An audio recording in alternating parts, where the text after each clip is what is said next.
From ABC, this is World News Tonight with Peter Jennings in London, Max Robinson in New York, and from ABC News election headquarters in New York, Frank Reynolds. Good evening. November 4th, a day to remember. On this date in 1979, American citizens became hostages in Iran. They are still in captivity, and we'll have a complete report on Iran later in this broadcast.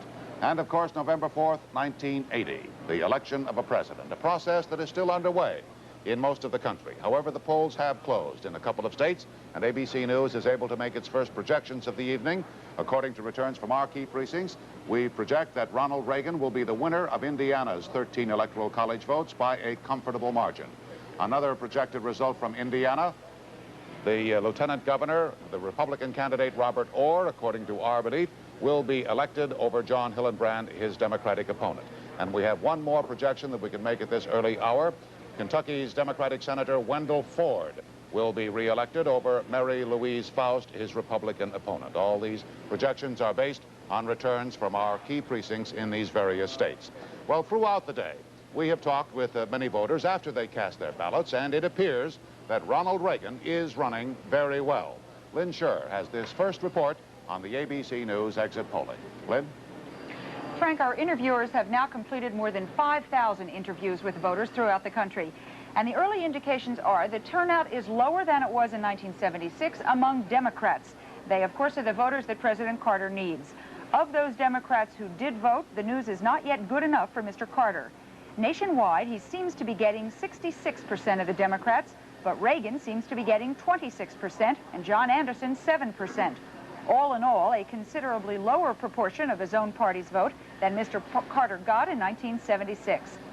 The downslide looks even greater among independent voters. The president appears to be getting only 27% of that vote, compared to 57% for Governor Reagan and 13% for John Anderson. That is a much wider margin of loss for Mr. Carter this year than it was in '76 to Mr. Ford. In the South, a region that Mr. Carter must hold in order to win this election, he seems to be losing at least 1/3 of his 1976 support. And that is most visible when we break down the Southern vote according to race.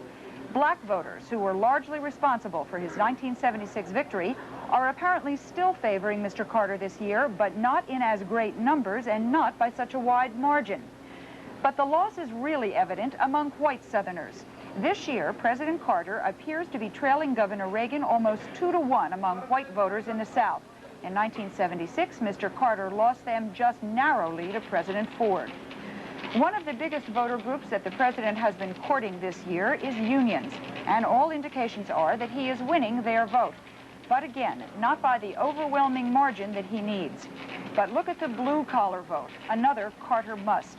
Blue-collar voters seem to be splitting evenly between Mr. Carter and Governor Reagan, a sign that the Republican candidate is making inroads into that traditionally Democratic vote, and a sign of trouble for President Carter. We also have evidence from our voter poll that the Iran situation is hurting President Carter in this election. A rather large number of Reagan voters saying that they cast their votes because of Mr. Carter's handling of the hostage situation. And finally, we're finding out that John Anderson seems to be taking away some of the Jewish vote from Mr. Carter, but overall, nationally, he seems to be hurting both candidates just about equally. Frank? Thank you, Lynn. Well, already the votes are being counted. Here is our national vote board reflecting the popular vote. As you can see, the numbers are very low, and at this point, really quite insignificant. But we will be referring to this board frequently through the night to show you the nationwide popular vote totals. I don't want to suggest that any one of those numbers is insignificant. Every vote counts, but the totals, of course, are not really indicative of anything at this point. However, we do have this bit of information that we can pass along to you. The Carter campaign chairman, Robert Strauss, visited Democratic National Headquarters in Washington tonight. He said he was not certain what was happening, but he said what we hear is very discouraging. Of course, what is really important is the Electoral College vote. 270 required for victory. Our ABC News election night map of the United States is color-coded. It is mainly white right now. It is colored red in Indiana, and that's the way it will be throughout the night. Blue for President Carter, red for Governor Reagan, yellow for John Anderson. So at a glance, we'll be able to see the geographic distribution of the vote. Max? Well, Frank, even though the results of the voting are just beginning to come in, our computers have come up with some clues to the outcome from several key precincts and voting blocks. We'll take a look at what we call voting keys, what to look for as the results come in. And we'll have the latest on the hostages 1 year after their capture. Now let's see the candidates. All of them should be exhausted, probably all of them satisfied that they have done all that could be done. We begin with the Carter campaign and White House correspondent Sam Donaldson. Back home he came to Georgia after an all-night-long coast-to-coast campaign march to Plains for a reunion with his wife, who had herself campaigned until the end, to the high school building where he had graduated in 1941 to vote. In the end, his ability to influence the election no more than that of any other citizen. I voted for the one I consider to be the best candidate. Okay. Who is that? That was myself. What do you think you would do if you lost this election today? Well, I obviously would abide by the American people's judgment whether I won or lost. But I mean your future plans. Oh, well, I'm counting on winning. Next stop, the train station, scene of so many happy times from the winning campaign of 1976. This morning, a scene of poignant reunion tinged with foreboding. Many people from Plains, from Americus, from Richland, from Preston, from Sly County, from around this area, have gone all over the nation to speak for me, to shake hands with people in other states, to tell them that you have confidence in me and that I would not disappoint them if I became president. I've tried to honor your commitment to those other people. In the process, I've tried to honor my commitment to you. God bless you. This evening, back here in Washington at the White House, the president awaits the returns. But his pollster, Pat Caddell, had already told him going into the election that the numbers did not appear to be there. And so, although there is a victory celebration scheduled at a downtown hotel, most here are prepared to see this day mark not the renewal of Jimmy Carter's presidency, but its ending. Sam Donaldson, ABC News, the White House. This is Barry Seraphin. In the Reagan camp, the election day mood was one of confidence. Reagan appeared casual and relaxed as he and his wife Nancy went to vote at a polling place set up at a private home near theirs in Pacific Palisades. However, he continued to be careful when reporters asked how he saw his prospects. You know me, I'm too superstitious to answer anything like that. Yes. Inside, the cautiously optimistic Reagan joked with his wife about how to vote, and he dutifully posed for photographers. With reporters and camera crews trailing along, Reagan then went to get a haircut. Afterward, he still was not ready to make any predictions. How do you feel about the election? I'm just not going to comment. I'm going to wait and see what happens. Has your optimism grown beyond cautious yet? No, President Dewey told me to just play it cool. You're pretty calm. Well, yes. This evening, the Reagans will dine privately with friends, then come to the Century Plaza Hotel to wait for the election results. At some point tonight, Reagan will come to this ballroom, where members of the press and his supporters will be gathered. Despite the candidate's earlier public caution, there is little nervousness apparent among his top aides. They seem to have very little doubt that when Ronald Reagan comes here, he will be making a victory statement. Barry Seraphin, ABC News, Los Angeles. This is Ann Compton. It's over. He knows he won't win. But John Anderson is a happy man. This morning as he went to the polls in his hometown Rockford, Illinois, Anderson was satisfied his independent campaign has given voters an alternative. 8 years ago, Anderson himself refused to vote in the Nixon-McGovern contest. But today, he hopes the vote will show the nation is ready to accept a challenge to the traditional parties. One of the reasons why I am running, and a very important reason, is that I felt it was important to give people that alternative choice so that we would not have millions of people who simply would either leave the top of the ballot blank or not vote. Congressman, how do you feel about Jimmy Carter? Through the campaign, Anderson says he has been sustained by the outpouring of support from crowds that match the size and the energy of the major party candidates. His standing in the polls has been cut in half. At the same time, his own spirits have soared. How much have I enjoyed all of this?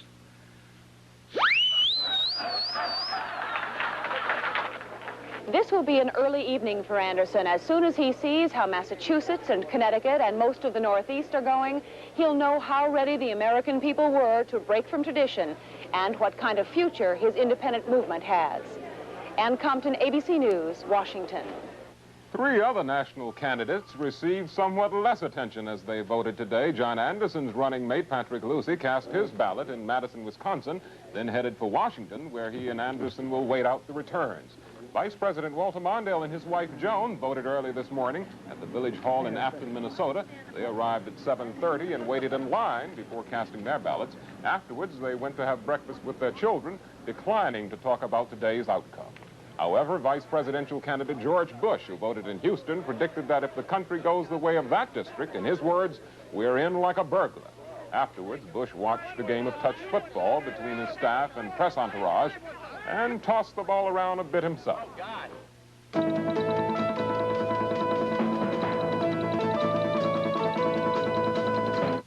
For almost everyone concerned, it is in some way or other a bitter anniversary. Last November 4th, when we reported the news from overseas, no one could have imagined it would go on for so long. When demonstrators scaled the embassy walls a year ago, many insisted they only wanted to hold a demonstration. Well, today it wasn't over the walls, but through the front gate for thousands of Iranians, many of them young, who would gather to celebrate this macabre moment in Iranian-American history. With more, here in London, ABC's Bob Dyke. There were no votes for Mr. Carter here. In Tehran, he is still the great satanic foe. The rally, the first actually held inside the embassy compound since last year's takeover, was organized by the militants. It may have been their parting shot now that they have promised to surrender the hostages to the Iranian government. For the time being, the government is letting the militants retain custody of the Americans, although Prime Minister Rajai gave a speech saying, "We will take the hostages from the brothers and sisters resident in this nest of spies." Rajai is planning to form a government delegation which will eventually take charge of the hostages. Reports say at least 100,000 people showed up for today's so-called open house at the embassy, though only an estimated 20,000 were let in. There was a military parade. A family atmosphere, said one report. There was no sign of the hostages, but none of the demonstrators was allowed inside the embassy's building. And the militants did not reveal how the hostages spent this day, the first anniversary of the beginning of their ordeal. Meanwhile, the Iranian Foreign Ministry is asking the Carter administration for what it calls a speedy public response to the 4 conditions Parliament agreed to last Sunday for releasing the Americans. The response, said the Foreign Ministry, should be through the media, although diplomatic channels are open between Washington and Tehran. Bob Dyke, ABC News. This is Barry Dunsmore. The State Department strongly suggested today that it would be some time before the U.S. offered its formal response to Iran's conditions for the release of the hostages. We will move forward expeditiously, but we will do it deliberately and with care, giving the Iranian proposals the reflection in the study that they merit. Actually, what's happening is that the U.S. is seeking clarifications of many points in the Iranian parliament's conditions. The official text of those demands was made public here today. It differs very little from the text released on Sunday, which is disappointing and part of the problem. When the Algerian ambassador to Washington delivered the demands yesterday, it was hoped that he would also have either a covering letter or some sense from the Iranian government of how it felt the conditions should be implemented. He didn't, which means many questions remain. Meanwhile, President Carter in Plains today expressed satisfaction with how things were proceeding, but stressed that when the U.S. did respond, it would not be a capitulation. What we will propose will be to uphold our nation's honor, our integrity. It'll be made public at the proper time, and I think the American people will be pleased. While the U.S. says it does not plan to negotiate in public, there certainly seems to be a message for Iran in those words, namely that the U.S. wants its hostages, but not at any price. Barry Dunsmore, ABC News, the State Department. In the war between Iran and Iraq, the Iraqi president has offered to withdraw his troops from Iran if Iran recognizes Iraq's rights as won during the 6-week-long war. That's unlikely to happen just now, and on the battlefield, both sides have today made their usual claims. Iraq does appear to have increased pressure on the provincial Iranian capital of Awaz. Iraq claims to have encircled Awaz and captured all the roads in the region. Iraq also says it has annihilated an Iranian brigade that tried to break out of Abadan, but there is no independent confirmation.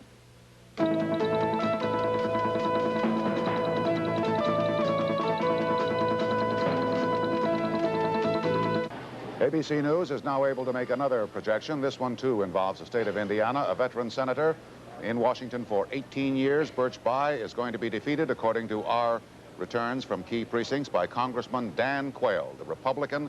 Quayle, the apparent victor over Senator Birch Bayh of Indiana, with 56% to 44%. Well, as you see, the vote totals grow tonight and various states go for one candidate or the other. There will be certain signposts along the way that might point toward the eventual result. Here's a report on that from Santa Van Oker. There should be certain clues provided in the evening as the returns from today's voting start to come in. In Florida, look for the vote in the Miami-Dade County area. Carter carried the county against Ford by more than 90,000 votes. The Jewish vote here is crucial. If Carter's not winning 2/3 or even 3/4 of that vote, it may signal a fall-off among Jewish voters elsewhere, in states like New York, Pennsylvania, and Illinois. In Connecticut, look to suburban Fairfield County for some early indication of the potential size of the Anderson vote and Carter's ability to offset it. Connecticut may also provide some clues as to how Catholic blue-collar workers are voting. The state has the third largest percentage of Catholic voters in the country. And that blue-collar vote is crucial in a battleground state like Ohio, which Carter won in 1976 by only 11,000 votes. Look to key precincts in the Cleveland, Cuyahoga County area for an early indication of how well Carter is doing this time with blue-collar whites and blacks. In Pennsylvania, another battleground, the same will be true when the returns start coming in from Philadelphia. Carter carried the state in 1976 thanks to a 255,000 vote plurality in Philadelphia. He needs to come close to that this time. As these results come in the eastern part of the United States and then into Ohio, and if President Carter does not pile up these pluralities that he needs in the major cities in those areas, then what you may be witnessing is a historical end of a political era. The end of an era began by Franklin D. Roosevelt in 1932 when he welded into an overwhelming coalition, minority groups like Jews, blacks, white ethnic blue-collar workers. And if this does not break for Mr. Carter, then you will see, I think, a historical shift that began with the candidacy of George Wallace in 1964-68 and has been going on all through the 1970s. It is too early to say if it will manifest itself, but if it does, you are going to see something that will mark a change and a radical change in the pattern of American politics. Max? Thank you, Sander. Americans today are choosing not only their next president, but all of the members of the House and a third of the Senate. I'll be keeping an eye on the 13 governors' races, as well as important local legislative contests. 10 of the 13 governorships up for grabs are now held by Democrats. The Republicans predict they'll pick up at least 2 of these, and as Britt Hume reports, the Republicans have similar hopes for the Congress. The Republicans expect to gain seats in both the House and Senate tonight, but not enough to get control of either. In the House, where the lineup has been 276 Democratic seats, 159 Republican, a GOP gain of as many as 25 seats, an ambitious estimate, would still leave the Democrats in charge. In the Senate, there are 59 Democrats, 41 Republicans, but more Democrats in re-election trouble than Republicans. Still, everything would have to go the GOP's way to give them a net gain of 10 and control of the Senate. Among the noted Senate Democrats on the endangered list are McGovern of South Dakota, Bayh of Indiana, Hart of Colorado, Church of Idaho, Culver of Iowa, and Nelson of Wisconsin. Veteran Republican Jacob Javits, defeated in his primary and trailing badly as the Liberal Party nominee in New York, probably won't be back in the Senate, although Alphonse D'Amato, the man who beat him, stands a good chance of keeping that seat Republican. In the House, Majority Leader Jim Wright has had a tough race to hold on to his Texas seat against the heavily financed challenge of former Fort Worth City Councilman Jim Bradshaw. Wright is favored. In Indiana, House Majority Whip John Bradamus is in deep trouble with an expected Reagan landslide in that state and a competent Republican opponent in 27-year-old businessman John Hyler. 4 other Democratic House leaders, Interior Committee Chairman Udall of Arizona, Agriculture Chairman Foley of Washington, Ways and Means Chairman Ullman of Oregon, and Senior Ways and Means Member Corman of California are also in tough races. And finally, there is considerable interest tonight in the 5 races involving House Democrats either charged with or convicted of bribery in the FBI's abscam operation. Britt Hume, ABC News on Capitol Hill. Hard to believe, but the campaign is finally over, and it's the results we'll be talking about from now on. If we're left with something of a bitter aftertaste because of all the harsh words that have been bandied about, thinking that in the good old days it was better, well, James Wooten is about to disabuse us of that weird notion. It's really nothing new, all this harangue and harumph in American politics. Fact is, it's been the rule, not the exception, for more than 200 years. Consider this view of George Washington. Treacherous in private friendship, a hypocrite in public life. That was Thomas Paine, on the father of our country. Benjamin Harrison, a cold-blooded, narrow-minded, timid, old psalm-singing Indianapolis politician. That's what Theodore Roosevelt said. And Roosevelt himself was known as Old Four Eyes and Telescope Teddy, but not to his face, of course. And there was Silent Cal Coolidge. Weaned on a pickle, said Teddy Roosevelt's daughter. And FDR simply doesn't measure up to the demands of the office, Walter Lippmann wrote. Light Bulb Lyndon, they called him. Landslide Lyndon, they jeered. A rube, a boor, a boob, a bumpkin. And what about High Tax Harry? To err is Truman, the Republicans all chanted in 1948. And Nixon? That man is not fit to be president. Now, who said that? Henry Kissinger. Even Mr. Lincoln here wasn't immune. To millions, he was the Illinois baboon, the tyrant, the buffoon. Said one of his opponents, he is enormously ugly of face and spirit. So no matter how contentious and contrary these fellows Reagan and Carter have been, they didn't invent the nasty campaign. It's been a part of this country's politics since long before either one of them was born. And somehow, the country and its politics have always survived. James Wooten, ABC News, Washington. Thank you, Jim. Well, we'll be back just a few minutes from now to begin ABC News' continuous coverage of the 80 vote. Our election night broadcast starts at 7 p.m. Eastern Time, almost now. We know you're ready for this fateful evening, and we hope we are. We also hope that you'll join us. That's our report for now on World News Tonight. For ABC News, good night for now.